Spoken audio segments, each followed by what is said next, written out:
marriage and regret. The actress Demi Moore today announced she plans to divorce her much younger husband, Ashton Kutcher. They've been married 6 years. Some marriages don't make it nearly that long. Exhibit A, Kim Kardashian and her 72-day union.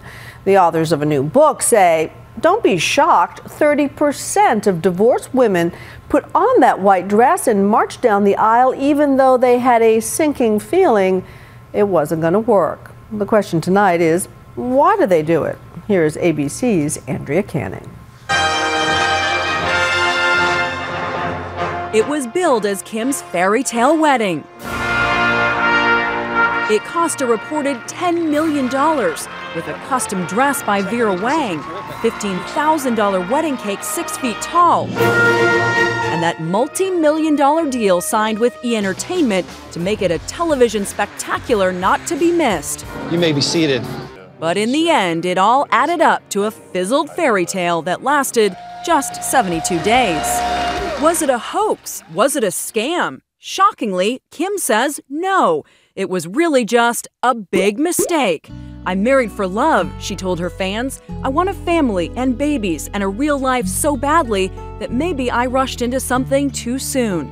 I believed in love and the dream of what I wanted so badly. She was more in love with the idea of getting married rather than who the groom was. Authors Anne Milford and Jennifer Govain say a shocking 30% of divorced women actually knew they were marrying the wrong man on their wedding day. As they're walking down the aisle, they're going, oh my gosh, what am I doing? They should know they penned the book, How Not to Marry the Wrong Guy. They interviewed hundreds of divorced women to glean wisdom from their mistakes. If it doesn't matter who the groom is and you're more caught up in the party planning details, that might be a sign that you're marrying the wrong guy. They say while Kim Kardashian may be famous, her distorted view on marriage is part of a disturbing new trend. Where did Kim go wrong? She ignored her gut feelings. They've uncovered the top reasons women forego their intuition and say I do when they are really thinking I don't. Rationale number 1, I don't want to waste the time I have invested in this relationship. Number 2, all my friends are getting married, I don't want to be alone. Number 3, he'll change after we get married. And number 4, it's too embarrassing or expensive to call off the wedding. But they say the biggest blind spot of all is wedding planning fever. Take 31-year-old divorcee Christine Barrett-Shaft. So how did you feel walking down this aisle on the day of your wedding? Even though it was everything that I had dreamed about, there was still something missing. For some reason that day I still felt some type of emptiness. Christine admits she got a little caught up in the $42 billion a year wedding industry that we all know so well. Elaborate proposals. Are you kidding me? I want to spend the rest of my life with them. Over-the-top affairs. Popular reality shows like The Bachelorette and televised royal weddings only add to the fairy tale fantasy. I was blinded by the cake, by the limo, by the white dress. I wasn't seeing the big picture.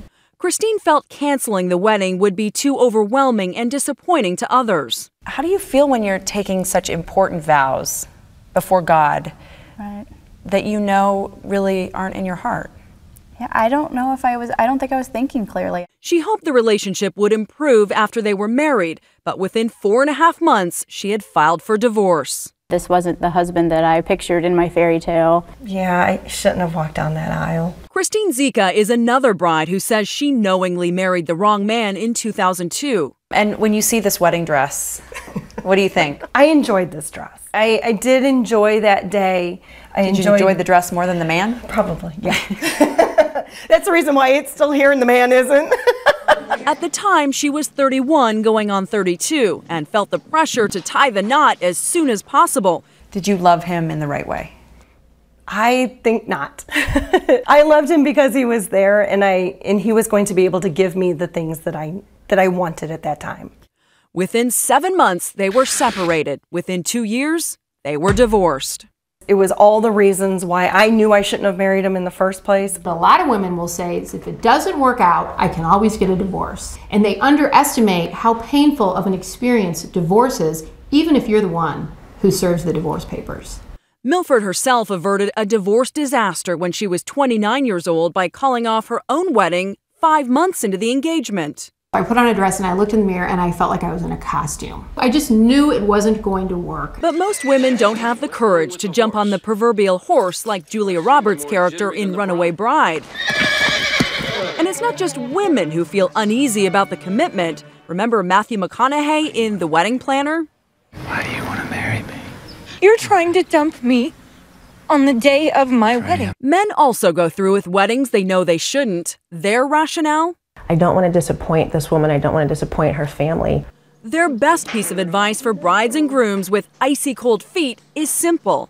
Save yourself a lot of headache and heartache and trouble. And attorney's fees. And money, and call it off beforehand.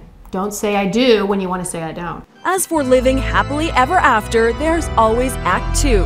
Anne eventually found Mr. Right. They've been married 18 years now. Our other brides found true love too. As the old adage goes, if at first you don't succeed, try again. For Nightline, I'm Andrea Canning in St. Louis.